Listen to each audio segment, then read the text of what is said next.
Hello दोस्तों। तो कैसे हो आप? सर हम मौजे में हैं, आप कैसे हैं? तुम भी मौजे में? तो हम भी मौजे में। तो आज शुरू करते हैं अपनी असली कानून की कहानी, है ना, जो आज हम सॉल्व करेंगे। तारीख पे तारीख मिली है, जज साहब इंसाफ नहीं मिला, आज मिलेगा इंसाफ। तो दोस्तों, राइट, पढ़ने के बाद, आपको आज की क्लास पढ़ने के बाद गारंटीड 101% आप एक ही चीज़ बोलोगे। क्या? सर लॉ पढ़ के बिल्कुल मज़ा आ गया, इसलिए, है ना, अपनी इस लॉ की बुक का नाम भी क्या है? हाउ लॉ टू वाओ लॉ। ठीक है, जो बच्चे कहते हैं ना पता नहीं लॉ कैसे होगा सर, बड़ा अजीब सा सब्जेक्ट है, थोड़ा टेक्निकल है, तो वो पढ़ने के बाद, है ना, मुझसे पढ़ने के बाद यही बोलेंगे सर कुछ भी टेंशन नहीं है, हाउ लॉ की जो कहानी है वो सॉल्व हुई है वाओ लॉ से। ठीक है, तो ये मेरी गारंटी है आपसे। तो चलिए शुरू करते हैं। मैं हूँ आपका दोस्त, प्यारा प्यारा होस्ट, तो एक बार मुस्कुराइए। राइट, तो पिछली क्लास में हमने क्या पढ़ा था, झट से रिवाइज करते हैं। पिछली क्लास में हमने कुछ छोटी छोटी बातें पढ़ ली थी। एक तो पढ़ा था लॉ क्या होता है ना, law is a set of rules, याद आ रहा है?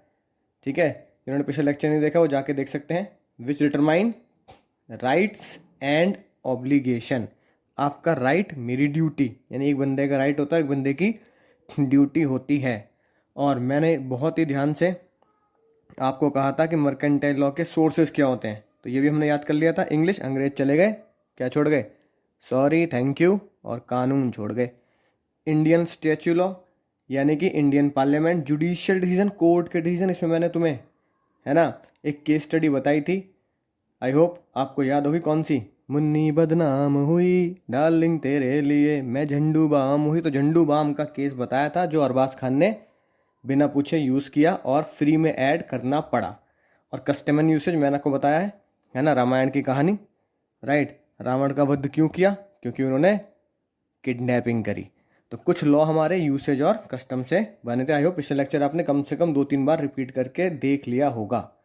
आज हमें शुरू करना है, राइट, आज हमें शुरू करना है अपनी असली कहानी। ठीक है, कि हमारे कोर्स में क्या क्या है मेनली, है ना। और मैंने एक चीज़ बता दी, जो पार्लियामेंट से पास हो जाता है, उस पार्लियामेंट से जो रूल्स एंड रेगुलेशन पास किए जाते हैं उसे हम बोलते हैं एक्ट।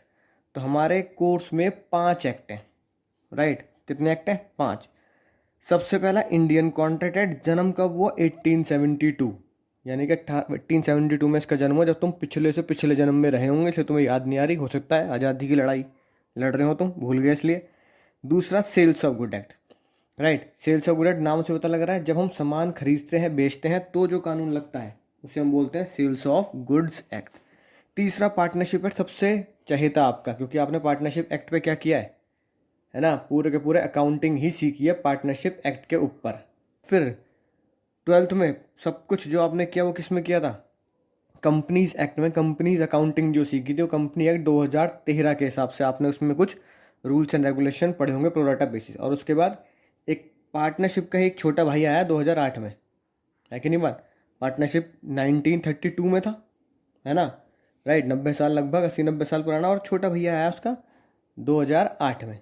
ये हमारा लॉ का कोर्स है ना, मोटा मोटा। तो जो हमें शुरू करना है अब, वो शुरू करना है इंडियन कॉन्ट्रैक्ट एक्ट 1872। ठीक है, तो दोस्तों, भाइयों और बहनों, तैयार हो जाओ आज के मज़ेदार शो के लिए। तो देखो, सबसे पहली बात, इंडियन कॉन्ट्रैक्ट एक्ट, है ना। बेसिक इन्फॉर्मेशन अगर आपको दे दूं, राइट, फिर शुरू करते हैं। होता क्या है, इंडियन कॉन्ट्रैक्ट एक्ट कहाँ पास हुआ? Parliament of India. Sir India में? ठीक है, अरे नलायको, भले ही अंग्रेजों ने पास किया हो 1872 में, जब तुम पिछले से पिछले जन्म में रहे होंगे, तो 1872 में, 1972 नहीं है, याद रखना 1872 है। तो 1872 में अंग्रेजों का राज था इंडिया पर, लेकिन वो थे तो इंडिया में ही। तो इंडिया में जो भी पार्लियामेंट उन्होंने बनाई होगी, है ना, जैसे दिल्ली में बनाई होगी, तो दिल्ली के पार्लियामेंट में अंग्रेजों ने बैठ के क्या बनाया? लॉ बनाया। हाँ, कॉपी कहाँ से किया? इंग्लैंड से ही कॉपी किया। तो एक मैं बताता हूँ आपको, जैसे ही आप इंडियन कॉन्ट्रैक्ट पढ़ लोगे तो आप ऑटोमेटिकली इंग्लैंड का भी लॉ पढ़ लोगे, यानी ये पढ़ने के बाद आप इंग्लैंड का पेपर भी दे सकते हो, है ना। अब अंग्रेजों के मत पहुँच जाना पेपर देने कि भैया हम तुम्हारा पेपर भी दे देंगे। ठीक है, राइट। कब लागू, कब हुआ? लागू हुआ 1 सितंबर 1872। याद रहेगी बात? तो ये डेट याद रखनी है। 1 सितंबर जैसी आएगी बिल्कुल कॉन्ट्रैक्ट का बर्थडे बनाएंगे मिलकर। Happy birthday to you.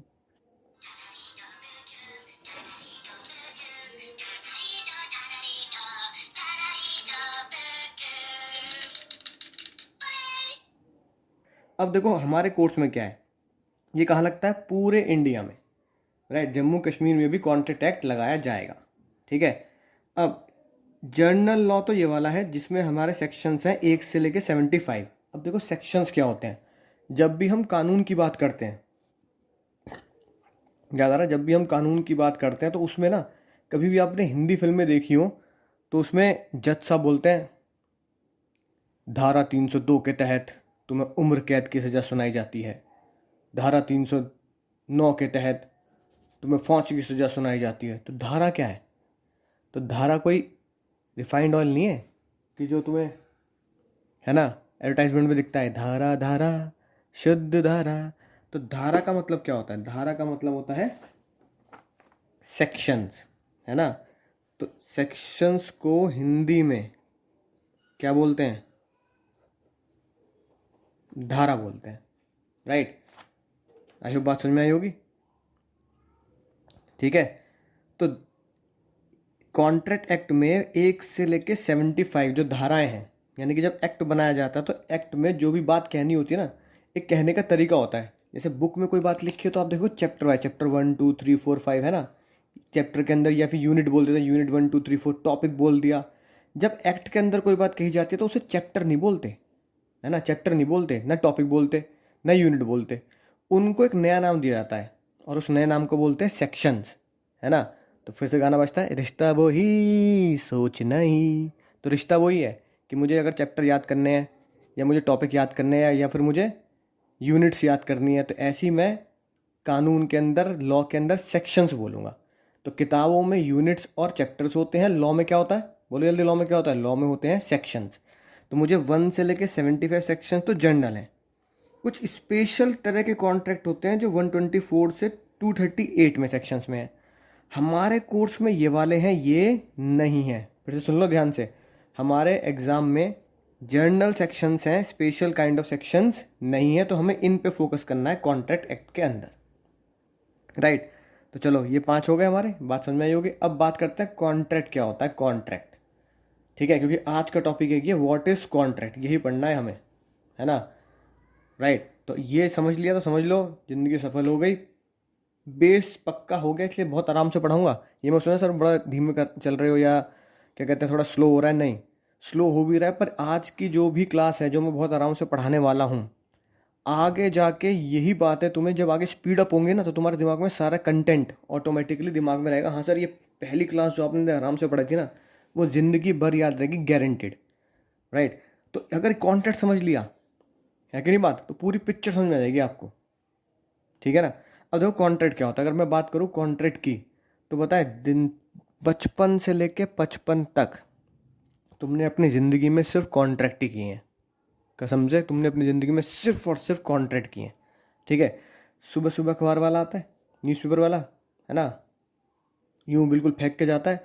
वैसे एक बात तो पक्की, निशाना इतना पक्का होता है ना इनका, निशाना इतना पक्का, मतलब तीसरी मंजिल पे भी जब फेंकते हैं ना तो तीसरी मंजिल का सीधा गेट पे जाके लगता है। बचपन में कंचे बहुत खेले होते हैं इन्होंने, ठीक है। तो अखबार वाला अखबार देगा, न्यूज़पेपर वाला आपको न्यूज़पेपर देगा, आप उसे पैसे दोगे, ये क्या है? कॉन्ट्रैक्ट ही तो है, यानी कि लेन देन, ट्रांजैक्शन, कि भैया आपको देना पड़ेगा, राइट, है कि नहीं बात। दूसरा देखो, अगर तुम कुछ खाने पीने जाते हो, जैसे तुमने बेकरार छोले कुलचे खाए, है ना, बेकरार, ठीक है, तो भैया ऐसा कोई ग्राहक नहीं जिसे मैंने ठगा नहीं। हालांकि हमारे रिलेटिव रहते हैं कानपुर में, तो जो बच्चे कानपुर के सुन रहे हैं, ठीक है ना, तो वहाँ पे ठग्गू के लड्डू मिलते हैं, ठग्गू के लड्डू। तो उसके डब्बे पे ही ये लिखा है, ऐसा कोई सगा नहीं जिसे मैंने ठगा नहीं, है कि नहीं बात, मैदान है कि नहीं बात। ऐसी बेकरार छोले हैं, दिल्ली के दिल जले छोले। अब तुम बेकरार छोले खाने का, तुम इतना बेकरार हो गए कि भैया खा के देखूँ। तो तुमने छोले की प्लेट पहले ले ली और बाद में पैसे दिए, या पहले एडवांस देते फिर छोले ले ली, ये भी क्या है? कॉन्ट्रैक्ट है ना। और पिछली क्लास में बताया था कि भैया तुमने पैसे दे दिए, वो छोले भटूरे नहीं दे रहा तुम्हें, तो तुम उसके ऊपर केस कर सकते हो। तुमने उसने तुम्हें छोले भटूरे दे दिए, फिर तुम उसे पैसे नहीं दे रहे, वो तुमसे लड़ सकता है और कोर्ट में केस कर सकता है। ठीक है, तीसरा एग्जाम्पल देखो। तीसरा एग्जाम्पल, जब कॉन्ट्रैक्ट तो ऐसा है जो ज़िंदगी के साथ भी और ज़िंदगी के बाद भी रहेगा। जब तुम्हारा जन्म हुआ है ना हॉस्पिटल में, जैसे जो करा रहा है, तो भैया हॉस्पिटल में जन्म हुआ तो जन्म से पहले ही, तुम्हारे जन्म से पहले तुम्हारे ऊपर कॉन्ट्रैक्ट एक्ट लागू कर दिया कि बच्चे का जन्म होगा, डॉक्टर इतनी फीस लेगा। तो जन्म से पहले ही तुम्हारे नाम पे फीस जा चुकी है मम्मी पापा की, क्योंकि जान लोगे उनकी अब, है कि नहीं बात। तो ये भी क्या है, कॉन्ट्रैक्ट है कि हॉस्पिटल आपकी सहायता करेगा, है ना, बर्थ देगा बच्चे को और आपको उसकी फ़ीस देनी पड़ेगी। तो हर चीज़ दुनिया में क्या है, कॉन्ट्रैक्ट। और मेरी बात है कि तुम अब तक रोज़, है ना, रोज़ कम से कम रोज़ एक कॉन्ट्रैक्ट तो ज़रूर करते हो। चाहे घर वालों की तरफ से सब्जी लेने गए, सब्जी दी, सब्जी ली, पैसे दिए, कॉन्ट्रैक्ट है। ठीक है, एक पेन भी खरीदा तो पैसे दिए, पेन लिया, कॉन्ट्रैक्ट है कि नहीं बात, बोलो। तो हर चीज़ क्या है, सब बात समझ में आ गई कि हर चीज़ क्या है, कॉन्ट्रैक्ट है। राइट, खाने पीने की चीज़ खरीदी, कॉन्ट्रैक्ट है। राइट, सामान यूजेबल चीज़ें खरीदी, कॉन्ट्रैक्ट है। राइट, मार्कर खरीदा, कॉन्ट्रैक्ट है। पेपर खरीदा, कॉन्ट्रैक्ट है। मतलब जितनी भी चीज़ें तुम खरीद रहे हो, तुम्हारा पास मोबाइल है, लैपटॉप है जिसमें तुम ये वीडियो देख रहे हो, जिस कंपनी से खरीदा, कॉन्ट्रैक्ट है। और मेरी बात, तुम्हारा मेरा भी तो कॉन्ट्रैक्ट है। मैं तुम्हें पढ़ा रहा हूँ, तुमने फीस पेमेंट कर दी, तो ये भी क्या है, कॉन्ट्रैक्ट है। तो भैया हम तो जिंदगी भी कॉन्ट्रैक्ट पे लेके आए ऊपर वाले से, है कि नहीं बात। राइट, अब ज़िंदगी हमारी 100 साल की हो, 80 साल की हो, तो ये भी ऊपर वाले से क्या है, कॉन्ट्रैक्ट है। राइट, तो एक बहुत ही महान व्यक्ति ने बड़ी बढ़िया कोट कही है कि जियो तो ऐसे जियो, ध्यान सुनना, जियो तो ऐसे जियो कि कल ही मर जाना है, और पढ़ो तो ऐसे पढ़ो कि सदा जीना है। ये बात ध्यान रखना, जब पढ़ रहे हो तो ऐसे पढ़ना। फिर से सुन लो, जियो तो ऐसे जियो तो कि कल ही मर जाना है, और पढ़ो तो ऐसे पढ़ो कि सदा जीना है। तो ये सोच के पढ़ाई करनी है कि पढ़ूंगा इतनी जियो दिलो जान से पढ़ूंगा कि, है ना, प्रीफिक्स और सीए बन के ही निकलूंगा। राइट, तो एक बात समझ में आ गई, सत्संग समाप्त करते हैं, पढ़ाई पे आते हैं, प्रसाद ले लो। तो कॉन्ट्रैक्ट क्या है, हर चीज़ कॉन्ट्रैक्ट है। ये तो हो गई आम आदमी की भाषा में कि सर हर चीज़ दुनिया में क्या है, कॉन्ट्रैक्ट ही है। अब बात आती है कि कॉन्ट्रैक्ट में एक्चुअली में कॉन्ट्रैक्ट होता क्या है कानून के हिसाब से। ठीक है, अब कॉन्ट्रैक्ट होता क्या है, अगर भैया मैं तुम्हें पढ़ा रहा हूँ और तुम मुझे फीस दे रहे हो, या तुमने मोबाइल लिया, तुमने पैसे दे दिए, तो दिमाग में एक बात याद रखना, जब भी हम कॉन्ट्रैक्ट की बात करें ना, छोटी मोटी चीज़ों की बात मत करना। 5 रुपये का पेन लिया है, 50 रुपये के समोसे लिया है कि नहीं बात, 10,000 का मोबाइल ले लिया। राइट, बहुत सोचेंगे बड़ी, है ना, करोड़ों की, कि भैया डील हुई है कम से कम 100 करोड़ की। कितने की, 100 करोड़, नहीं कलोल, करोड़ बोलने में मज़ा नहीं आता, कलोल बोलने में मज़ा आता है। 100 कलोल की डील हुई है। ठीक है, तो अब ये बात देखो, इतनी बड़ी डील हुई है, अगर कोई बेईमानी हो जाए तो कोर्ट तो जाना पड़ेगा। जैसे विजय माल्या, नीरव मोदी, सब कोर्ट में चल रहा है केस। ठीक है, तो बड़ी बड़ी डील हुई है। राइट, तो कॉन्ट्रैक्ट जब भी बात करेंगे दिमाग में रखेंगे कम से कम 100,000 करोड़ की डील हुई है। अब कॉन्ट्रैक्ट कैसे बनेगा बताओ। ठीक है, हर चीज़ कॉन्ट्रैक्ट है। तो देखो, अखबार वाले से तो हमने बोल के कर ली बात, हालांकि वो बिल देता है। ठीक है, आपने 100 रुपये के छोले भटूरे की प्लेट ली, तो क्या किया, प्लेट 100 रुपये का कैश दे दिया, तो वो बोल के कॉन्ट्रैक्ट हो गया। हॉस्पिटल में बिल आता है, तो अगर मैं कॉन्ट्रैक्ट करूँ तो बिल या अखबार का बिल या कैश पेमेंट की बात नहीं कर रहा। अगर मैं रियलिटी में कॉन्ट्रैक्ट करूँ कि पहले हमें कॉन्ट्रैक्ट कर लेते हैं और फिर उसके बाद उसके ऊपर काम करेंगे, राइट, तो वो कॉन्ट्रैक्ट कैसे बनता है, सोचो। तो कॉन्ट्रैक्ट बनता है हमारा लिख कर। ठीक है, राइट, कैसे बनेगा, लिख कर कॉन्ट्रैक्ट बनेगा। यानी कोई चीज़, हम किसी चीज़ पे हम अपनी बात लिखेंगे और उस बात पे तुम और मैं सहमत हो जाएंगे, उस पेपर को हम क्या बोल देंगे, कॉन्ट्रैक्ट बोल देंगे। जैसे मैं तुम्हें दिखाता हूँ, ये देखो, है ना, ये कॉन्ट्रैक्ट मैंने किया हुआ है। तो जब हम पेपर की बात करते हैं, ये नहीं कि मैंने ये वाला पेपर ले लिया, ठीक है, यहाँ पे मैंने लिख दिया आई विल टीच स्टूडेंट, है ना, मर्केंटाइल लॉ, फीस इतनी, है ना, फॉर नवंबर 2020। राइट, और फिर यहाँ मैंने अपने साइन कर दिए, यहाँ बच्चे ने साइन कर दिए। ठीक है, तो क्या ये कॉन्ट्रैक्ट हो जाएगा, होता ना। लग तो ऐसे ही रहा है कि सर कुछ बातें तुमने लिख दी है ना, उस पर मैंने ये कर दिया, फिर साइन कर दिए, फिर ये वाले साइन कर दिए, तो ये क्या हो गया, कॉन्ट्रैक्ट हो गया। हो गया नहीं हो गया कॉन्ट्रैक्ट? हाँ सर बिल्कुल हो गया, जब हमने आपस में साइन कर दिए। बिल्कुल गलत जवाब है कि नहीं बात। कॉन्ट्रैक्ट कभी भी इस पेपर पे नहीं होता कि A4 शीट का पेपर ले आए हम, राइट, या फिर मैंने एक कॉपी ले ली, कॉपी के पीछे लिख दिया, ठीक है, तो कॉपी के पीछे लिखने के बाद वो कॉन्ट्रैक्ट हो गया, राइट। कॉन्ट्रैक्ट कभी भी ऐसे प्लेन पेपर पर नहीं होता।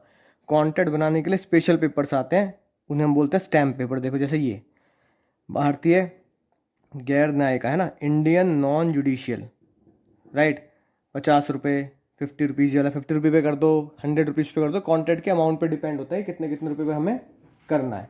अब बात आती है कानून में कैसे हम इसे ध्यान रखेंगे कॉन्ट्रैक्ट क्या होता है। तो जिस पेपर को मैं लेके आया स्टैम्प पेपर, तो इसे कानून की भाषा में क्या बोलेंगे, स्टैम्प पेपर? नहीं, एक पेपर होगा है ना, ये भैया एक पेपर आ गया, राइट, इसे हम एन पेपर में समझ लेना, इसे हम क्या बोलेंगे, स्टैम्प पेपर ही लेना पड़ेगा, ठीक है जी। तो स्टैम्प पेपर हो गया।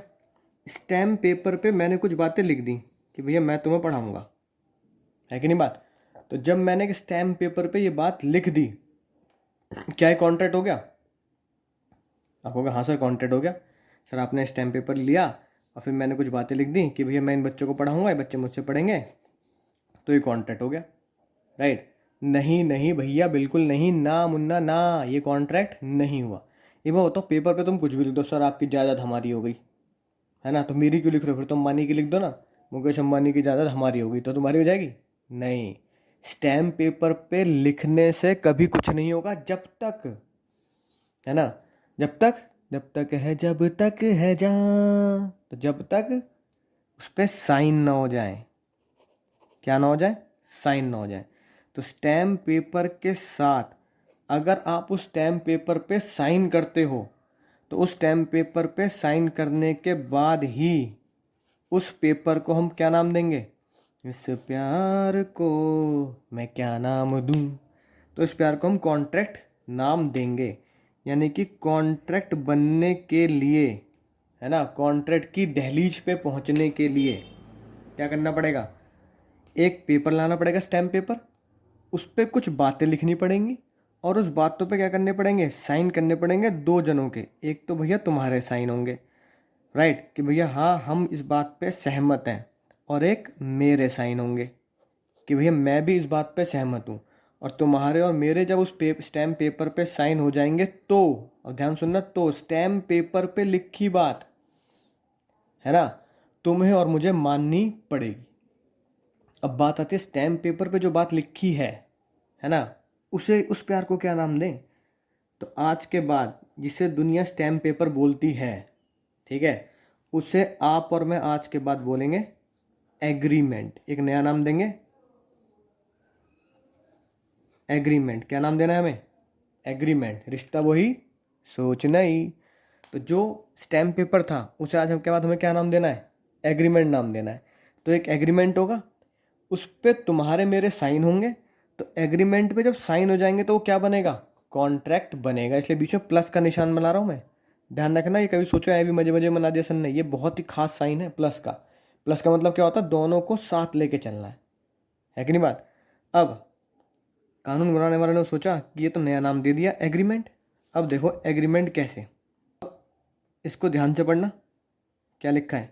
ये एक मैंने होटल की मेंबरशिप ली थी, है ना, होटल की मेंबरशिप ली थी कि भाई मैं उन्हें ईयरली इतने रुपये पे करूँगा और वो मुझे जब भी मैं घूमने जाऊँगा तो होटल्स में रूम देंगे। तो देखो क्या लिखा है, country vacations international vacations membership purchase agreement. बताओ लिखा है, लिखा, राइट, क्या है, परचेज एग्रीमेंट। ये रहा, ये जो मैंने हाईलाइट किया, है कि नहीं बात, राइट। तो ये है परचेज एग्रीमेंट। अब ये देखो ये लिखा है, अगली खतरनाक बात, कॉन्ट्रैक्ट नंबर जो कंपनी का है, कॉन्ट्रैक्ट नंबर, कॉन्ट्रैक्ट डेट, ठीक है, लेकिन यहाँ कॉन्ट्रैक्ट नंबर लिख दिया, राइट। ये अब देखो एग्रीमेंट करने के लिए, समझना ध्यान से, एग्रीमेंट करने के लिए ये स्टैम्प पेपर ही ज़रूरी क्यों होता है? क्योंकि स्टैम्प पेपर ही आपका कोर्ट में सबूत बनेगा। अब एक बात देखो, ये जो है, ये जो मैंने हाईलाइट किया है, ये स्टैम्प पेपर का क्या है? ये स्टैम्प पेपर का नंबर है 86615059। यानी इस नंबर का स्टैम्प पेपर केरल में है ना। ये मैंने केरल में जाके एक बार घूमने गया था केरला, तो वहाँ जाके जब कांटेक्ट किया तो ये स्टैम्प पेपर का ये नंबर, सिर्फ यही एक यूनिक नंबर होगा। और कोई नंबर, जैसे हमारे जो नोट होते हैं ना, नोट, करेंसी नोट पे हर एक नंबर यूनिक नंबर होता है। दूसरा करेंसी नोट अगर एक नंबर का हो जाता है तो उसको बोलते हैं डुप्लीकेट है, ऐसे ही। तो इसका मतलब ये कोर्ट में रजिस्टर्ड होता है। अब क्योंकि इसका बैक मेरे पास नहीं है, मतलब कि उल्टा करके मैं दिखाता तो इसको पीछे रजिस्टर्ड होता, तो कोर्ट में रजिस्टर्ड होता है। यानी कि आज भी केरल कोर्ट में ये स्टैम्प पेपर रजिस्टर्ड है मेरे नाम से और इस कंपनी के नाम से। इसलिए पहले हमने इसे क्या नाम दिया प्यार से? Purchase agreement. अब ये परचेज एग्रीमेंट हुआ किसके बीच में? देखो ये लिखा है, दिस एग्रीमेंट है कि नहीं बात, लिखी नहीं बात? This agreement is made on the specified date between the country vacation division club, ये कंपनी का नाम है, और परचेजर। ठीक है, परचेजर हो गया मैं, ये एड्रेस हो गया, ये पूरा नाम हो गया, फ़ोन नंबर हो गया, ईमेल हो गया, राइट। जब तक इस पेपर पर ये साइन ना हो जाए, राइट, एक विटनेस के साइन ना हो जाए, और ये तो हो गए जिसने खरीदा है, साथ के साथ इस कंपनी के साइन ना हो जाए, उस ऑथराइज सिग्नेटरी, लिखा ना ऑथराइज सिग्नेटरी, तब तक ये क्या कहलाया जाएगा? तब तक ये सिर्फ और सिर्फ एग्रीमेंट कहलाया जाएगा। जैसे ही इस परचेज एग्रीमेंट पे मैंने साइन कर दिए, है कि नहीं बात, एक विटनेस ने साइन कर दिए, वाइफ का नाम हो गया, और उस कंपनी के ऑथराइज पर्सन ने साइन कर दिए, राइट। अब क्योंकि ऑथराइज पर्सन है, ये देख रहे हो ये क्या है? ये जो ब्लू कलर से है, जो मैं येलो कलर से हाईलाइट कर रहा हूँ, ये कंपनी की स्टैंप है कि नहीं बात? और जैसे उसने स्टैंप ठप्पा लगा दिया, राइट, तो ये कंपनी की तरफ से, कंपनी का सिग्नेचर हो गया, कंपनी की स्टैंप विथ ऑथराइज पर्सन, ये मेरे और वाइफ के सिग्नेचर हो गए। जैसे ही सिग्नेचर हो गए, फिर ये क्या बन गया? मुस्कुराते हुए बताओ, फिर ये क्या बन चुका है? अब ये बन चुका है कॉन्ट्रैक्ट। ठीक है, तो कॉन्ट्रैक्ट, आई होप आपको बात समझ में आ गई होगी कि कॉन्ट्रैक्ट क्या होता है। कॉन्ट्रैक्ट होता है एक एग्रीमेंट जिसके ऊपर दोनों पार्टीज, यानी कि मेरा कॉन्ट्रैक्ट अगर तुमसे हुआ है तो तुमने भी साइन कर दिया और मैंने भी साइन कर लिया, जिसके ऊपर दोनों पार्टी क्या कर दें? साइन कर दें, तो वो क्या बन जाता है? कॉन्ट्रैक्ट बन जाता है। आई होप बात समझ में आई होगी। ठीक है, बिल्कुल पक्के से। कॉन्ट्रैक्ट की आगे बात करें तो जो स्टैम्प पेपर है उसे तो हमने एक प्यार से नया नाम दे दिया, क्या? एग्रीमेंट। अब जो सिग्नेचर है, सिग्नेचर भी तो आम आदमी का वर्ड है, आम आदमी, मैंगो पीपल, कोई भी समझ जाएगा। क्या बे, सिग्नेचर तुच्छी बात है, बिल्कुल, है कि नहीं बात? ये तो कोई भी समझ जाए। तो उन्होंने कहा यार कुछ भयानक सा नाम देना पड़ेगा, मज़ा आ जाए, मतलब लोग कानून पढ़ने के बाद ये तो सोचे कि हाँ भी कुछ पढ़ा है हमने। ठीक है, और फिर वो कानून ही क्या है ना, जो किसी को समझ में आ जाए। जैसे जॉली का डायलॉग है ना, वो वकील ही क्या जो पैसे लौटा दे, ऐसी वो कानून ही क्या जो आसानी समझ में आ जाए। अगर कानून आसानी से समझ में आने लगा तो प्रोफेशन ही बेकार हो जाएगा, वकीलों के पास कौन जाएगा। तो उन्होंने साइन को एक नया नाम दिया, ध्यान समझना। सिग्नेचर को आज के बाद हम क्या बोलेंगे? एनफोर्सेबिलिटी। क्या बोलेंगे आज के बाद? एनफोर्सेबिलिटी। ठीक है, बोलना जरा फिर से, एनफोर्सेबिलिटी। जो पिछली क्लास में भी मैंने आपको बताया था कि कानून क्या बताता है? कानून एनफोर्स कराता है तुम्हारे राइट और मेरी ऑब्लिगेशन। तुमने पेमेंट एडवांस में दे दी तो पढ़ना तुम्हारा राइट है, और क्योंकि मैंने तुमसे पैसे ले लिए तो ये मेरी ऑब्लिगेशन, ड्यूटी है। तो तुम्हारे राइट को और मेरी ड्यूटी को एनफोर्स कराता है। एनफोर्स मतलब खींचता है, फोर्सफुली लेता है। कहाँ से? कोर्ट से। या तो भैया बात प्यार से हो जाए कि भैया सर हमने आपको पेमेंट दे दिया, हमें पढ़ा दो। ठीक है, तो बिल्कुल सही बात है, प्यार से मोहब्बत मैंने तुम्हें पढ़ा दिया। लेकिन अगर ना पढ़ाऊँ तो अपना अधिकार छीन के लेना पड़ेगा ना। तो भैया अधिकार की बात है आजकल तो दुनिया में, है ना, मेरा अधिकार है ना, मेरा राइट है, तो मैं तो छीन के लूँगा अपना अधिकार। तो इसलिए उस छीनने को हम कानूनी वर्ड सिग्नेचर की जगह क्या बोलते हैं? एनफोर्सबिलिटी। अगर आम आदमी क्या बोलेगा? आम आदमी बेचारा ये बोलेगा भैया स्टैम्प पेपर लिया, साइन कर ले, कॉन्टैक्ट हो गया।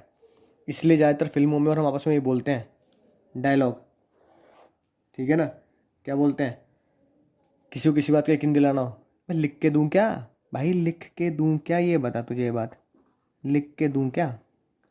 तो लिख के देने का मतलब है कि इतना पक्का सबूत बन जाएगी, कोर्ट में हम उससे क्या कर लेंगे, लड़ लेंगे उसके ऊपर, राइट। लेकिन आम आदमी क्या बोलता है, स्टैम्प पेपर पे साइन करा ले, लिख के ले ले बात। हम आज के बाद क्या बोलेंगे, हम आम आदमी नहीं है, अब हम आम जिंदगी नहीं जी रहे, हम मेंटोस जिंदगी जी रहे हैं, मेंटोस जिंदगी। तो आज के बाद हम बोलेंगे एक एग्रीमेंट होगा, ठीक है, जिसे हम एनफोर्स कराएंगे। एनफोर्सिबिलिटी आएगी कहाँ से, कोर्ट से, यानी कि लॉ के द्वारा कोर्ट में घसीटा जाएगा। अक्षय कुमार के डायलॉग की तरह, आज भी अगर कोई एक दूसरे पे विवाद होता है तो वो आपस में यही बोलते हैं, I will see you in court, मैं तुम्हें कोर्ट में देखूंगा, कानून के तहत तुम्हें सजा दिलवाऊंगा, ठीक है। तो एनफोर्सिबिलिटी बाय लॉ। तो आज से पहले हम क्या बोलते थे, स्टैम्प पेपर, उस पर करना है साइन। आज से क्या बोलना है, आज की डेट से स्टैम्प पेपर नहीं, एग्रीमेंट। और एग्रीमेंट पे साइन को क्या बोलते हैं, एनफोर्सिबिलिटी। जल्दी जल्दी फटाफट फिर से रिपीट करते हैं। स्टैम्प पेपर को क्या बोला जाता है, एग्रीमेंट, नया नाम, रिश्ता वही सोच नहीं। सिग्नेचर को क्या बोलते हैं, एनफोर्सिबिलिटी, रिश्ता वही सोच नहीं। एग्रीमेंट पे एनफोर्सिबिलिटी ले आओ, यानी एग्रीमेंट पे साइन करवा लो, ताकि वो कोर्ट में फोर्सफुली, कोर्ट में घसीटा जा सके, है कि नहीं बात। तो ये डायलॉग भी चलता है, तुम्हें कोर्ट में घसीटूंगा। तो एग्रीमेंट को अगर कोर्ट में घसीट के अपना अधिकार लेना है तो उस एग्रीमेंट पे साइन करा लो, साइन से वो कोर्ट में घसीटने लायक, एनफोर्सेबल हो जाएगा, ठीक है। तो एग्रीमेंट अगर एनफोर्सेबल हो जाता है, यानी उस पर साइन हो जाते हैं, तो क्या बनता है, कॉन्ट्रैक्ट। और अब सुनना सबसे मज़ेदार बात, दुनिया की अगर कोई सबसे छोटी कानूनी डेफिनेशन है ना, दुनिया की सबसे छोटी अगर कोई लीगल डेफिनेशन है, वो पता है क्या है, कॉन्ट्रैक्ट। 2 शब्दों की डेफिनेशन है, 3 शब्दों की। अगर मैं बोलूं आपके पास डेफिनेशन क्या होगी, agreement enforceable by law is called contract. 3 शब्द, पहला एग्रीमेंट, दूसरा एनफोर्सेबल, और तीसरा बाय लॉ। यानी 3 शब्दों में डेफिनेशन खत्म, दुनिया की सबसे छोटी definition, right. Agreement enforceable by law is contract. लेकिन अब हम इसे एग्जाम में कैसे लिखेंगे, ये तो बच्चों वाली बात होगी, एग्जाम में कैसे लिखेंगे, सेक्शन भी तो होगा, राइट। तो आज मैं तुम्हें सेक्शन का कोड वर्ड भी याद कर दूंगा, नहीं, सीक्रेट कोड के साथ तुम्हें सेक्शन याद कराऊंगा आज, ठीक है ना, गारंटेड, सीक्रेट कोड के साथ। मैंने तुम पे कहा था ना, सीक्रेट कोड दूंगा लॉ में भी। तो देखो कैसे लिखेंगे एग्ज़ाम में, एग्ज़ाम में लिखेंगे तरीके से, है ना, क्योंकि जो दिखता है वही बिकता है। एग्ज़ाम में हम लिखेंगे as per section 2H of Indian contract act, an agreement, मैं शॉर्ट में लिख रहा हूँ, एग्जाम में फुल लिखना है, इन्वर्टेड कॉमाज में, एन एग्रीमेंट एनफोर्सिएबल, ये ऊपर वाली बात, by law is contract, right. इस तरीके से एग्जाम में एक बार फिर से ध्यान से देख लो और नोट कर लेना अपनी लॉ की नोटबुक में। हालांकि मैं आपको नोट्स भी दूंगा, तो नोट्स चिंता मत करो, आज ये पीपीटी है, पावर पॉइंट प्रेजेंटेशन, है कि नहीं बात। इसके अलावा मैं तुम्हें नोट्स भी दूंगा बिना किसी टेंशन के, ठीक है। तो नोट से भी पढ़ेंगे और पीपीटी से भी पढ़ेंगे। पीपीटी की तुम्हें जरूरत नहीं, तो समझाने के लिए बना रखी है ताकि देखने में थोड़ा मजा सा आए, ठीक है। नोट्स में सारी बातें लिखी हैं, देखो क्या लिखा है, सेक्शन 2 सबसेक्शन H, ठीक है, N agreement enforceable by law is contract. अब आती है बात कि सर ये सेक्शंस का क्या चक्कर है, जब भी देखो कोई भी बात लिखी जाएगी, है ना, तो हमेशा किसमें लिखी जाएगी, सेक्शन में। अब सुनना ध्यान से, राज की बात, तो तुम्हें आज पता लगेगी अगली राज की बात। राज की बात बताएं, आज मेरे दिल में क्या उलझन है। अब देखो राज की बात, जितनी भी बातें लिखी जाती हैं लॉ में, सेक्शंस में लिखी जाती हैं। दुनिया में जितने भी लॉ हैं मोस्टली, उन सब की डेफिनेशन, उन सब की डेफिनेशंस लिखी जाती हैं सेक्शन 2 में, सॉरी, ठीक है। सेक्शन 1 में लिखा जाता है कि भैया वो लॉ कब लेवी हुआ, यानी लागू हुआ। लागू को कानूनी भाषा में बोलते हैं लेवी। मैंने बताया था ना, बहुत सारे कुछ नए शब्द आपको इंग्लिश नहीं सीखनी है, इंग्लिश की जगह लॉ सीखने, लॉ के वर्ड। तो एक बात ध्यान रखना, इंग्लिश के वर्ड और लॉ के वर्ड बिल्कुल अलग है, जो मैंने पहले बताया, राइट। तो कुछ लोग बोलते हैं इंग्लिश में अप्लाई, हिंदी में लागू, और लॉ के शब्दों में लेवी, कि कहाँ लेवी होगा, ऑल ओवर द इंडिया, ठीक है। लोकल लॉज के ऊपर ये मान्य नहीं होगा, लोकल लॉज अपने हिसाब से चलते रहेंगे, उन्हें इफेक्ट नहीं करेगा। तो सेक्शन 1 है, वो कुछ खास नहीं है, आप उसको स्किप कर सकते हैं। सेक्शन 2 में लिखी होती हैं उस एक्ट के अंदर की सारी डेफिनेशंस, जैसे कॉन्ट्रैक्ट क्या होता है, ये सेक्शन 2 में लिखा होगा। एग्री, आगे जाके पढ़ेंगे एनफोर्सिबिलिटी क्या होता है, उसके बारे में जो सेक्शन में कुछ बातें लिखी होंगी। फिर हम पढ़ेंगे कॉन्ट्रैक्ट में लेन देन होना चाहिए, कंसिडरेशन होना चाहिए, बताया था ना पिछली क्लास में, तो वो हम आगे सेक्शंस में पढ़ेंगे। तो बहुत सारे सेक्शन, जैसे मैंने तुम्हें पहले बताया, इंडियन कॉन्ट्रैक्ट के जो हमें बेसिक सेक्शन पढ़ने हैं वो 1 से लेके 75 तक पढ़ने हैं। तो सेक्शन 2 में सारी डेफिनेशंस हैं। अब डेफिनेशन है तो उसके अंदर जो बहुत सारी बातें हैं, ठीक है, जैसे कॉन्ट्रैक्ट की डेफिनेशन है, तो ये भी सेक्शन 2 में दी रखी है, ठीक है। अब आगे जाके मैं भैया मान लो कंसिडरेशन की बात करूँगा, तो इसकी डेफिनेशन भी सेक्शन 2 में दे रखी है कि नहीं बात।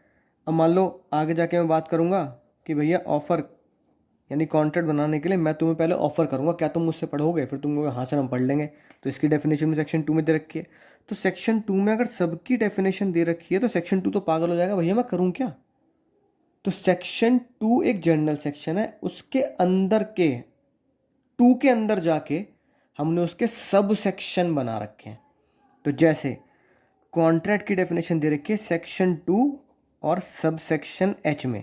तो ये जो ब्रैकेट है ना, ब्रैकेट, ये ब्रैकेट ध्यान समझ लेना, ये जो ब्रैकेट है ये दिखाता है सब सेक्शन, यानी bracket is called as sub section, bracket is called as sub section. Numeric यानी number is called as section, right. तो अंदर जो बातें होंगी वो अल्फ़ाबेट में लिखी होंगी, है ना। कंसिडरेशन का 2D है ना, ऑफर का 2A, ये हम पढ़ेंगे आगे। तो ये ब्लॉक लेटर में नहीं है, स्मॉल लेटर में। तो ये जो न्यूमेरिक है, numeric, number is called section, जो नंबर लिखा होता है वो होता है सेक्शन। जो ब्रैकेट में लिखा है, ब्रैकेट में जो लिखा होता है उसे हम बोलते हैं सब सेक्शन। क्या बोलते हैं, सब सेक्शन, ठीक है। ध्यान से नोट कर लेना इसे अपनी कॉपी में। तो दुनिया की जितनी भी डेफिनेशन होती हैं एक्ट की, तो उस एक्ट की सारी डेफिनेशन सेक्शंस में लिखी होती है, और सेक्शन के अंदर जो स्पेसिफिक डेफिनेशन होती है वो उसके सब सेक्शंस में लिखी होती है।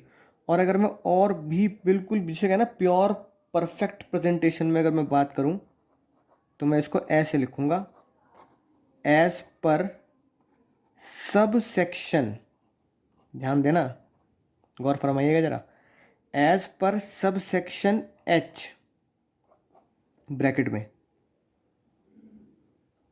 Sub section H of section 2 of Indian contract act 1872. This is the perfect line. A contract is agreement enforceable by law. Contract is agreement enforceable by law in inverted comma. This is the perfect presentation of any definition. ठीक है, perfect presentation of any definition. कोई भी definition लिखनी है, कोई भी section लिखना है तो ऐसे प्रेजेंटेशन करनी है, ठीक है। तो आज के बाद जब मैं लिखूंगा, कोई मुझसे पूछेगा भैया ये बता दो कॉन्ट्रैक्ट क्या होता है, तो मैं क्या लिखूंगा, as per subsection H of section 2 of Indian contract act 1872, contract is agreement enforceable by law. 3 शब्द, एग्रीमेंट एनफोर्सेबल बाय लॉ, ठीक है।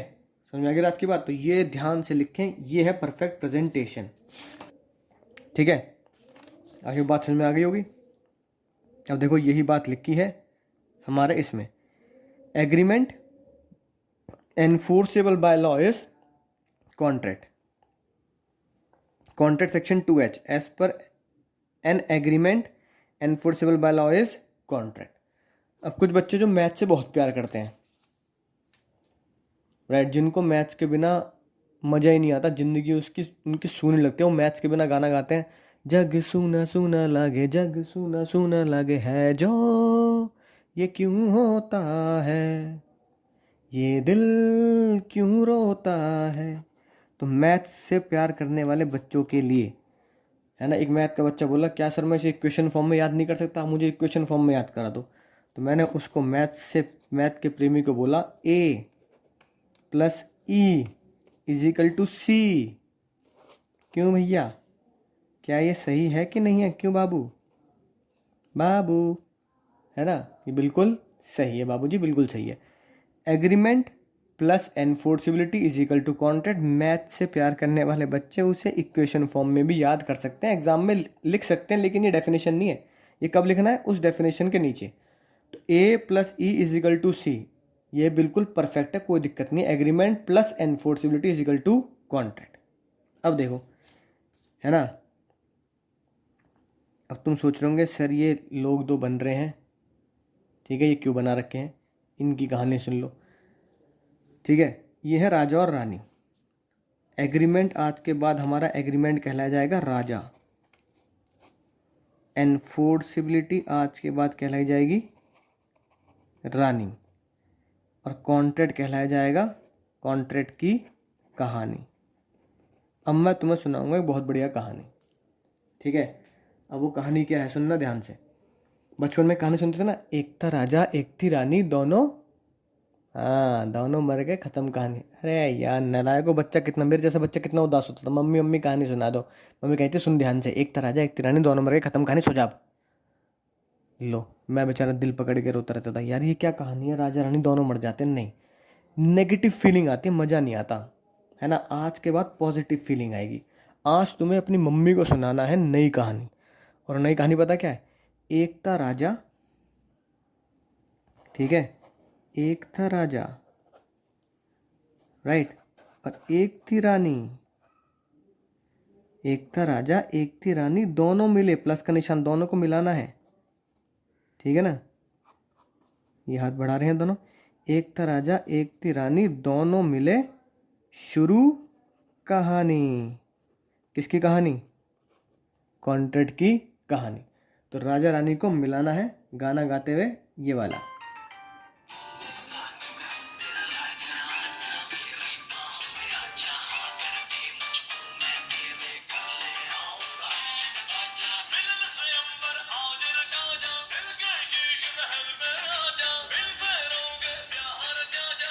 रानी राजा, रानी तू मैं राजा, ठीक है, राइट। तो भैया ये गाना गाना है रानी तू मैं राजा, ठीक है। तो राजा है और रानी है, तो आज के बाद क्या याद रखना है, एक था राजा एक थी रानी, दोनों मिले, शुरू कहानी। अब राजा है एग्रीमेंट। अब ये पता क्यों कह रहा हूँ मैं, ये दोनों एक गाना और गाते हैं, हम साथ साथ हैं। क्या गाना गाते हैं, जन्मों के साथ ही हम साथ साथ हैं। अब ये मत कहने लगा ये भी सुना दो सर, ठीक है, ये मैं ही सुनाऊंगा तुम्हें, ठीक है। या फिर ये हम बने तुम बने एक दूजे के लिए, तो एक दूजे के लिए बने। अब देखो कैसे, अब सुनना ध्यान से, क्यों मैं तुम्हें ये बात समझा रहा हूँ कि राजा और रानी साथ होंगे तभी कॉन्ट्रैक्ट की कहानी बनेगी, ठीक है। अब देखो, अगर सोचो खाली राजा राजा है, राजा क्या है, एग्रीमेंट। सोचो अगर मैं खाली पेपर ले आऊँ बस ये वाला, ठीक है, नहीं बार बार नीचे पहुँच जाता पता नहीं क्यों। अब मान लो ये मैं पेपर ले आया तुम्हारे लिए, ये सिर्फ ये एग्रीमेंट ले आया, परचेज एग्रीमेंट, साइन नहीं है कोई भी इस पर, तो बताओ कॉन्ट्रैक्ट बन जाएगा। खाली पेपर है, तुमने खाली पेपर पे लिख दिया मुकेश अंबानी की सारी प्रॉपर्टी हमारी हो गई, रिलायंस सब मेरी है, तो तुम मान लोगे, दुनिया मान लेगी, कोर्ट मान लेगा, नहीं। इसका मतलब क्या है, खाली पेपर पे लिख देने से सब कुछ बेकार है, ठीक है। यानी ओनली एग्रीमेंट, सिर्फ और सिर्फ एग्रीमेंट का होना और साइन ना होना कॉन्ट्रैक्ट नहीं बनेगा, दूसरी बात करते हैं, सिर्फ साइन साइन कर लिए, एक पेपर लेके आया तुम, स्टैम्प पेपर लेके आया, स्टैम्प पेपर पे साइन साइन कर लिए, उसके ऊपर कुछ लिखा नहीं है, तो क्या कॉन्ट्रैक्ट बन जाएगा? नहीं, क्योंकि जब लिखोगे तभी तो उसे हम एग्रीमेंट बोलेंगे। यानी कि राजा होगा और रानी नहीं होगी तो कॉन्ट्रैक्ट नहीं हो सकता, और रानी है और राजा नहीं है तो भी कॉन्ट्रैक्ट नहीं हो सकता। यानी अगर ये दोनों साथ साथ हैं, इसलिए बीच में इनको प्लस का निशान बना रहा हूँ बार बार, अगर ये दोनों साथ साथ हैं तभी वो कॉन्ट्रैक्ट की कहानी शुरू हो सकती है। इसलिए समझा रहा हूँ कि खाली एग्रीमेंट है, साइन नहीं है। साइन को आज के बाद हमें क्या बोलना है? एनफोर्सिबिलिटी, है ना। खाली एग्रीमेंट है पर साइन नहीं है, यानी एनफोर्सिबिलिटी नहीं है, कॉन्ट्रैक्ट नहीं हो सकता। खाली साइन साइन है, कुछ लिखा नहीं है एग्रीमेंट पे, यानी कि स्टैम्प पर कुछ लिखा नहीं है तो भी कॉन्ट्रैक्ट नहीं हो सकता। आई होप तुम्हारे घुटने तक बिल्कुल ये बात पहुंच चुकी होगी और तुम इसे जीवन भर नहीं भूलोगे, ये बात मैं पूरे यकीन के साथ अब कह सकता हूँ, राइट। तो एग्रीमेंट हो गया एनफोर्सिबिलिटी का इक्वल टू कॉन्ट्रैक्ट, ठीक है। अब इतनी बात समझ में आती है ना। अब इसको आगे बढ़ाते हैं कहानी। कुछ लोगों को तसल्ली नहीं होती, उन्हें ऐसा लगता है मज़ा नहीं आया, कुछ और भी करना चाहिए, आओ कुछ तूफ़ानी करते हैं, ठीक है। तो तूफ़ानी करने के लिए उन्होंने पता क्या बोला? तूफ़ानी करने के लिए उन्होंने ये बोला, एक चीज़ और बता दो सर, ये एग्रीमेंट क्या होता है ना। एग्रीमेंट राजा तो होता है, ठीक है। तो एग्रीमेंट हो गया, उसमें एनफोर्सिबिलिटी है, कॉन्ट्रैक्ट होगी। एग्रीमेंट क्या होता है? एग्रीमेंट तुम बताओ एग्रीमेंट क्या होता है?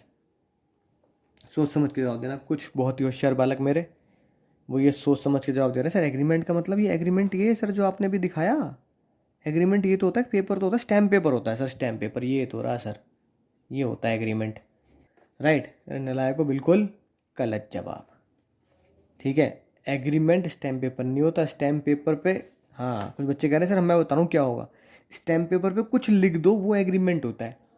तो अंतरात्मा कैसे बोलेगी इंग्लिश में? अंतरात्मा इंग्लिश में बोलेगी, if you write something on stamp paper, है ना, that is called agreement, and in that agreement enforceability arise through sign is called contract. तो आधी बात तो तुमने सही बोली कि एग्रीमेंट पे एनफोर्सिबिलिटी आ गई, साइन से कॉन्ट्रैक्ट बन गया, लेकिन जो तुमने एग्रीमेंट की डेफिनेशन बोली ना, write something on contract paper और write something on stamp paper, ये बिल्कुल गलत है, ठीक है। जज साहब आत्महत्या कर लेंगे सुन के, राइट। तो देखो एग्रीमेंट क्या होता है, सुनना ध्यान से। एग्रीमेंट, कुछ बचपन की यादें ताज़ा करनी पड़ेंगी एग्रीमेंट को समझने के लिए, ठीक है। एग्रीमेंट होता है, जब हम बचपन में थे तो बचपन में भाई मैंने अपने दोस्त से बोला कि यार एक किताब की ज़रूरत है, मुझे अपना असाइनमेंट दे दे, मेरा काम पूरा नहीं हुआ। अब मैं बहुत खुरापाती दिमाग का, ठीक है। दोस्त ने कहा भाई मैं तेरे के ऊपर भरोसा नहीं करता, पता क्या पिछली बार तू ले गया था असाइनमेंट अकाउंट्स का, अगले दिन चेक होना था, तूने छुट्टी मार ली, मैं कूटा गया और मेरे घर पे कॉल कर दी मैडम ने, क्लास टीचर ने, तेरे ऊपर भरोसा नहीं करता मैं। मैंने कहा भाई पक्का कह रहा हूँ, भाई मैं पक्का कह रहा हूँ कि मैं लेके आऊँगा असाइनमेंट, पक्का लेके आऊँगा, कल मुझे इस बार इकोनॉमिक्स का दे दे, कल मैं लेके आऊँगा। अब उसे यकीन कैसे दिलाऊँ? मुझे यकीन नहीं कर रहा, कह रहा ना यकीन नहीं करूँगा। अब मैं उसे इस बात का यकीन कैसे दिलाऊँ? कैसे कैसे कैसे, हे भगवान मैं क्या करूँ उस बात का यकीन दिलाने के लिए? तो मैंने पता क्या करा, मैंने कहा भाई एक ऐसी बात कह रहा हूँ कि उसके ऊपर मैं कुछ कह नहीं सकता, वो सच से भी ऊपर चली जाएगी बात। पता वो बात मैंने क्या बोली? मम्मी कसम खा, मम्मी कसम, है ना। और जैसे मैं तुम्हें दे रहा हूँ, तुम सबको मम्मी कसम है रोज़ पढ़ना है, रोज़ पूरे नंबर लाने, मम्मी कसम है। तो मम्मी कसम क्या है? मम्मी कसम वो खतरनाक हथियार है कि सामने वाले को खिला दो, है ना। तो सामने वाला जब उसे खा लेगा तो वो हमेशा सच बोलेगा, झूठ नहीं बोलेगा। अब तुम हो गए बड़े, तो अब तुम बड़े हो गए तो कसम खाने में शर्म आ रही है, यार क्या बात कर रहा है, अब तू बड़ा हो गया, अभी यार 11वीं 12th में आके भी यार तू ऐसे बोलेगा मम्मी कसम खा ले, है ना। बच्चे बचपन की कहानी थी वो यार, वो तीसरी चौथी क्लास में कसम मम्मी कसम मम्मी कसम। लेकिन मम्मी कसम थी बड़ी खतरनाक चीज़, किसी को दे दो तो बेचारा घबरा जाए आज भी, ठीक है। तो तुम कहने लगे कसम नहीं खा रहे, तो भाई क्या कहते हैं, गाना ही गा दे, कसमें वादे कर दे, कसमें वादे निभाएंगे हम। ये वाला गाना गाते तुमने, ये नहीं सुना तो?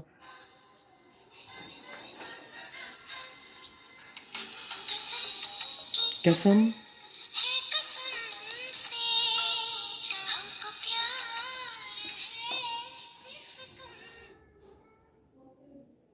बताओ। ठीक है, तो ये वाला गाना गाते भाई, कसम की कसम है कसम से, राइट, कि हमको प्यार नहीं, तेरा असाइनमेंट लाऊंगा मैं कल से। ठीक है, अगर कसम खानी है तो भाई यकीन हो जाएगा। अब बड़े हो गए तो कसम नहीं बोल सकते, तो आजकल तुम पता हो क्या बोलते हो? अब तुम बड़े हो गए तो कसम को तुमने, मम्मी कसम को तुमने एक नया नाम दिया। बताओ क्या? प्रॉमिस। भाई प्रॉमिस कर। तो हम उसे पता आजकल क्या बोलते हैं? पक्का प्रॉमिस। क्या बोलते हैं? पक्का प्रॉमिस, यानी कि वादा, राइट। और बिल्कुल सही बात भैया, कोर्ट ने भी क्या बोला, जज साहब ने भी यही बोला कि एग्रीमेंट का मतलब कुछ भी नहीं है, एग्रीमेंट का मतलब एक वादा है। क्या है? यानी आज के बाद अगर कोई तुमसे बोले कि एग्रीमेंट क्या है, तो आप बोलोगे agreement is a promise. Agreement एक वादा है। अब उस वादे को मुझे यकीन नहीं है कि भाई तुम पूरा करोगे नहीं करोगे, है ना, राइट। हालांकि तुम गाना तो गा रहे हो, जो वादा किया वो निभाना पड़ेगा, है ना, ये गाना गा तो रहे हो तुम वैसे। जो वादा किया वो निभाना पड़ेगा, रोके दबाना चाहे रोके खुदाई तुमको आना पड़ेगा, जो वादा किया वो निभाना पड़ेगा। अब तुम्हें लग रहा है कि जो वादा किया वो निभाना पड़ेगा, नहीं निभाया भी मैंने नहीं असाइनमेंट लाया। तुमने मुझे बोला सर जो वादा किया वो निभाना पड़ेगा, मैंने पहले वादा कर दिया कि ठीक है मैं पक्का तुम्हें पढ़ाऊंगा, नहीं पढ़ा रहा, बाद में फीस ले ली तुम्हारे से। तो भाई अब क्या करें? तो तुम पता क्या करोगे? तुम कहोगे सर जो वादा किया वो निभाना पड़ेगा ना, उस वादे को लिख कर दे दो, है ना, उस वादे को लिख दो, टाइप करा दो, टाइप। ठीक है ना, राइट। उस वादे को क्या कर दो सर, टाइप कर दो ऐसे जैसे इन्होंने कर रखा है। ठीक है, तो जो वादा किया वो टाइप कराना पड़ेगा, राइट। तो वादे को क्या कराना पड़ेगा? टाइप कराना पड़ेगा, तो वादे को टाइप करा दो। ठीक है, तो बस जज साहब ने ये बोला कि agreement is what, agreement is a promise, agreement is a promise. अब जो प्रॉमिस है वो तुमने लिखवा लिया, एक प्रॉमिस था उसे मैंने लिखवा दिया, वो क्या बन गया? एग्रीमेंट। उस लिखे हुई बात पर, लिखे हुए एग्रीमेंट पर साइन हो गए, तो वो क्या बन गया? कॉन्ट्रैक्ट। बताओ है नहीं है? इतनी बात समझ में आ रही है? अब एग्रीमेंट है तो भैया जज साहब ने एक चीज़ और जोड़ दी, वो आगे पढ़ाऊंगा, बस फिलहाल सिर्फ सिर्फ समझने के लिए उसको लिख लो, बस यहाँ के आगे जाके आपको बात बता रह जाएगी। प्रॉमिस कर दो, प्रॉमिस के साथ साथ क्या होना चाहिए? कंसिडरेशन। कंसिडरेशन का मतलब होता है लेन देन, यानी बदले में कुछ मिलना चाहिए, बदले में। ठीक है, और हम भैया दुनिया बदले में सब कुछ ही ले रही है। मैं तुम्हें पढ़ा रहा हूँ, बदले में तुम मुझे क्या दे रहे हो? फीस। तुम्हारी तरफ से बात कर लेते हैं, तुम पढ़ रहे, तुम फीस दे रहे हो, तो तुम्हारी फीस के बदले मैं तुम्हें क्या दे रहा हूँ? सर्विस, पढ़ाई।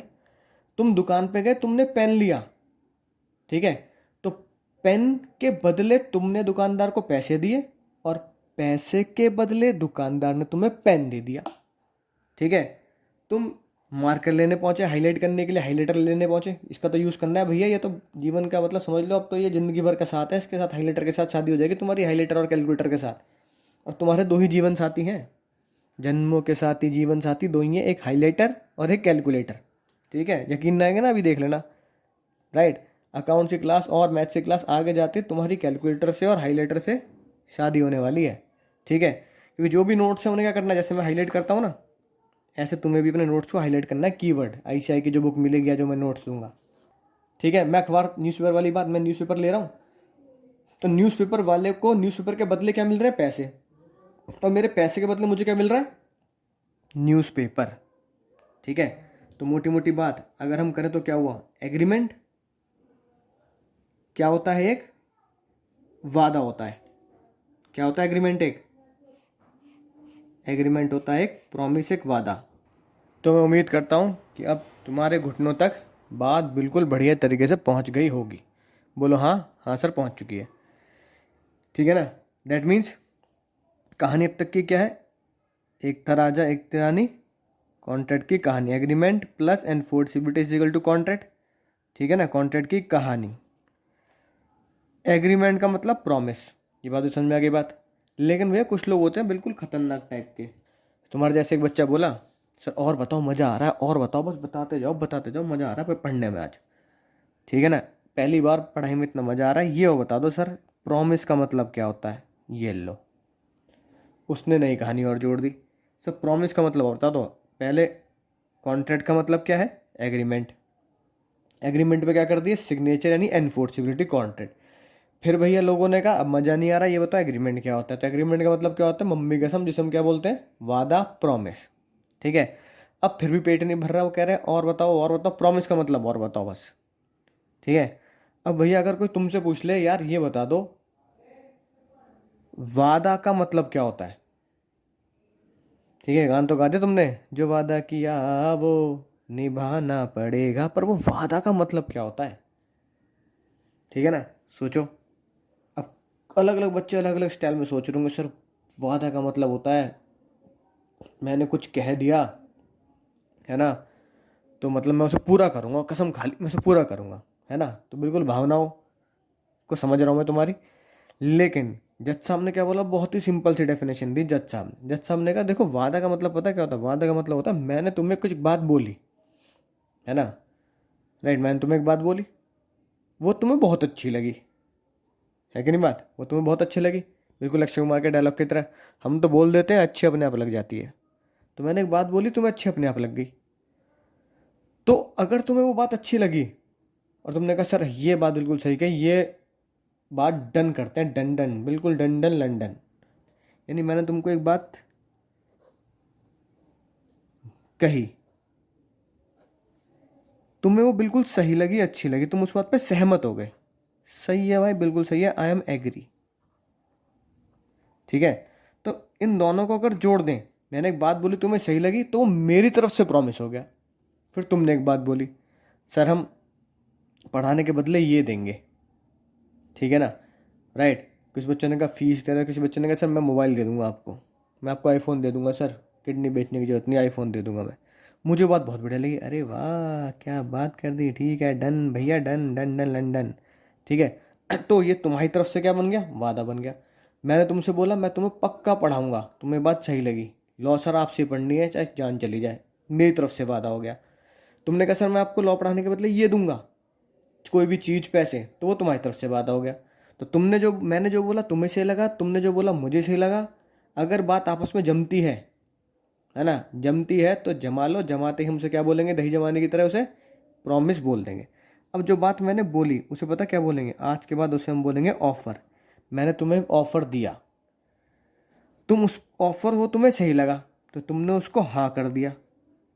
हाँ को बोलेंगे हम एक्सेप्ट, तुमने उसकी एक्सेप्टेंस दे दी। ठीक है। तो ऑफर प्लस, देखो प्लस फिर से बीच में लगा रहा हूँ, प्लस के बहुत ही ज़्यादा इंपॉर्टेंट मायने हैं यहाँ पे। तो मैंने एक ऑफर किया, तुम्हें वो बात सही लगी, ठीक है। तुमने मुझे कहा सर आपने हमें ऑफर दिया, हमें सही लगी, ये मेरी तरफ से क्या बन गया? वादा बन गया। तुमने कहा सर भरोसा नहीं है ना, जबान का कोई भरोसा नहीं है, मुंह से निकली बात पराई हो जाती है कि नहीं बात? तो आप पता नहीं कब पलट जाओ, राइट। तो एक बात करते हैं, जो आपने हमसे बात कही हमें सही लगी, उसका वो आपका वादा बन गया, उस वादे को लिख दो। जैसी मैंने वो लिख दिया वो क्या बन गया? एग्रीमेंट। फिर लिखने से तो बात नहीं बनती ना, लिखने के बाद क्या करो सर? साइन कर लेते हैं हम दोनों आपस में मिलके, जैसे ही साइन कर लिए वो क्या बन गया? कॉन्ट्रैक्ट। तो कॉन्ट्रैक्ट की कहानी दोस्तों, अब सुनना बहुत राज की बात। कॉन्ट्रैक्ट की कहानी तेरी मेरी, तेरी मेरी, तेरी मेरी कहानी। तो कॉन्ट्रैक्ट की कहानी एग्रीमेंट से शुरू नहीं होती, कॉन्ट्रैक्ट की कहानी शुरू होती है ऑफर से। ठीक है। यानी कि अगर मैं कहूँ तो एरो उल्टे हैं, ऐसे ऐसे चलेंगे एरो, यहाँ से शुरू होगी कहानी। ठीक है। मैंने तुम्हें एक ऑफ़र किया, क्या तुम मुझसे लॉ पढ़ोगे?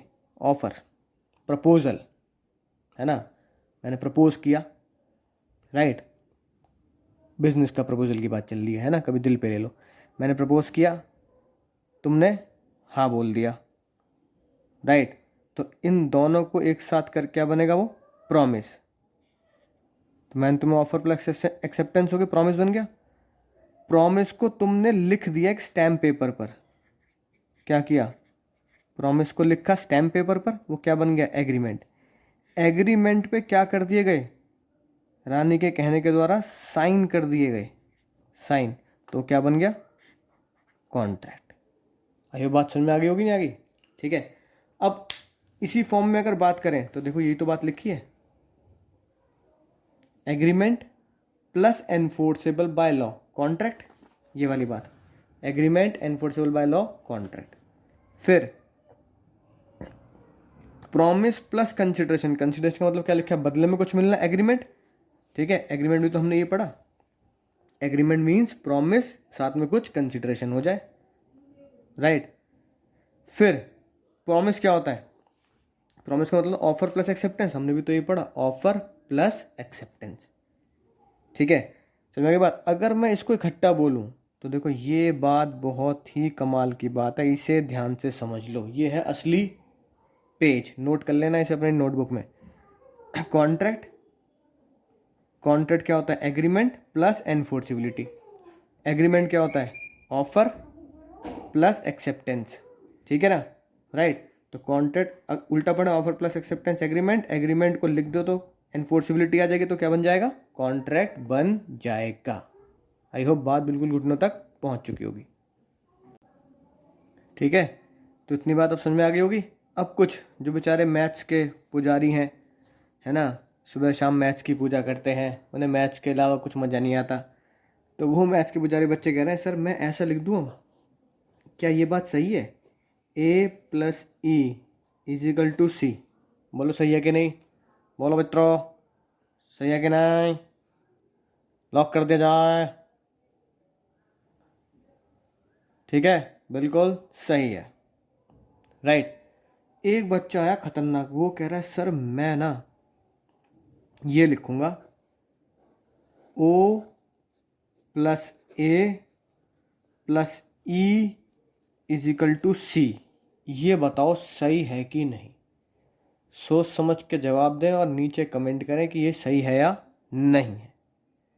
ठीक है, कह रहा है सर ये तो बच्चों वाली बात है, ये है खिलाड़ियों वाली बात, ये है मेंटोर जिंदगी।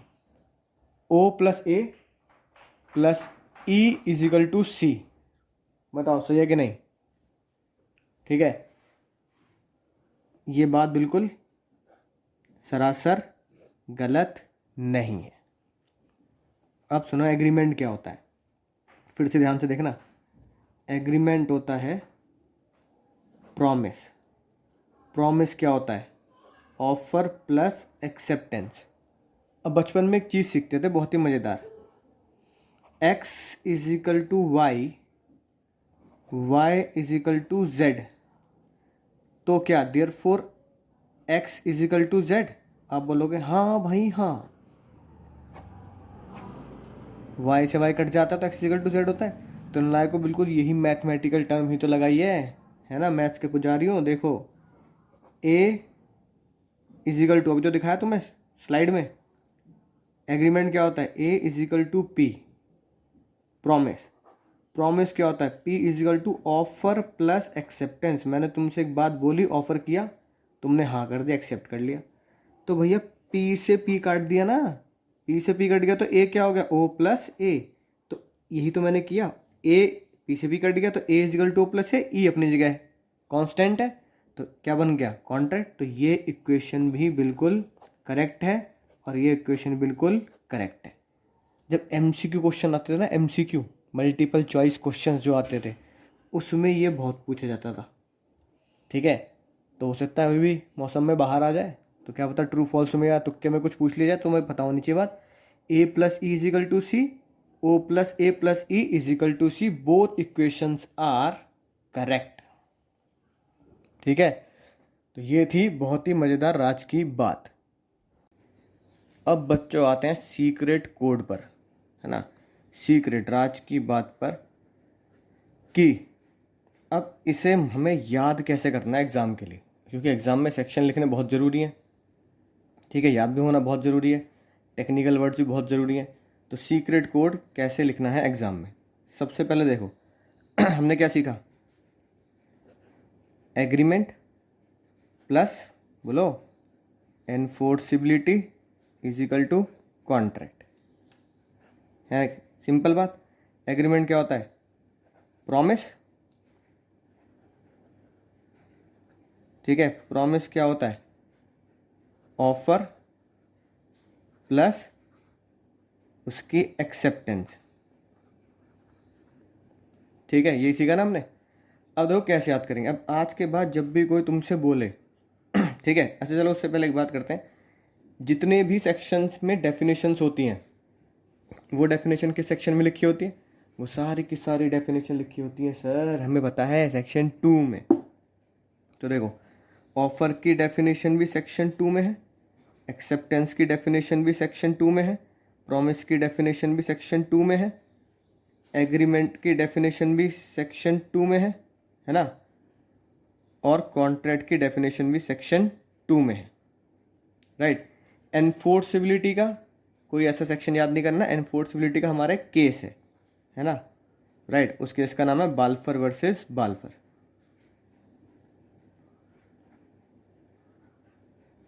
ठीक है, राइट, तो पता लग जाएगा आपको बाल्फर वर्सेस बाल्फर, है ना। अब सारे के सारे section 2 section 2 section 2 section 2 section 2 ये सारे के सारे सेक्शन कॉमन है, यानी कि सेक्शन की इंपॉर्टेंस नहीं है, अब जो इंपॉर्टेंस है वो किसकी है, सब सेक्शन की है, जो मैंने आपको बताया। अब जब भी कोई आपसे पूछे, है ना, कि भैया कॉन्ट्रैक्ट एक्ट पढ़ लिया क्या, ठीक है भाई, समझ में आ गई बात, कॉन्ट्रैक्ट क्या होता है, बेसिक्स क्या होते हैं, ठीक है, तो आपको पता उससे क्या बोलना है, अबे यार तुमने बड़ी टुच्ची बात कर दी, है ना, ये भी कोई मुश्किल बात है, टिपिकल बात है, बिल्कुल आसान सी बात है, और उसे बोलना है अबे हट यार, अबे हट, क्या बोलना है, अबे हट, कॉन्ट्रैक्ट तो बहुत ही आसान है, कॉन्ट्रैक्ट बहुत इजी है, अबे हट। सर इसका हमारे इस बात से क्या लेना देना है, बहुत ही गहरा संबंध है हमारा इससे, अबे हट से। अब देखो मुझे बात बताओ, कॉन्ट्रैक्ट जो होता है वो एग्रीमेंट एनफोर्सबिलिटी यहाँ से शुरू होता है, यहाँ से शुरू होता है, अभी मैंने तुमसे डिस्कस किया, कॉन्ट्रैक्ट होता है यहाँ से शुरू, अपवर्ड चलता है ना, ऑफर प्लस एक्सेप्टेंस क्या बनता है, प्रॉमिस, प्रॉमिस को अगर हम लिख देते हैं एक स्टैम्प पेपर पे तो क्या बन जाता है, एग्रीमेंट, एग्रीमेंट पे हम क्या करा देते हैं, साइन करा देते हैं, तो क्या बन जाता है, कॉन्ट्रैक्ट, और साइन को हम क्या बोलते हैं, एनफोर्सिबिलिटी, ठीक है। तो यानी कॉन्ट्रैक्ट की कहानी यहाँ से शुरू होती है, तो अबे हट यहीं लगाना है, अबे, तो दो, अब देखो मैंने कहा ना सब सेक्शन याद कराया मैंने तुम्हें, तो इस अबे हट क्या है, ये अबे हट हमारे सब सेक्शन है, तो अबे ए छोटे में ए यहाँ लिख दिया, अबे बी यहाँ लिख दिया, और प्रॉमिस और एक्सेप्टेंस की डेफिनेशन सेम ही है, बी, अबे ए बी ई, ई यहाँ आ जाएगा, इसका केस है, और कॉन्ट्रैक्ट में आ जाएगा एच, अबे हट का एच। अब बोलो आ गया ना मज़ा। तो इस तरीके से ही आपको सेक्शन याद करने हैं, राइट, और मैं आपको याद करा दूंगा। आज के बाद अगर कोई बोले कॉन्ट्रैक्ट क्या होता है तो आपको क्या जवाब देना है, अबे हट यार, अबे हट, ठीक है।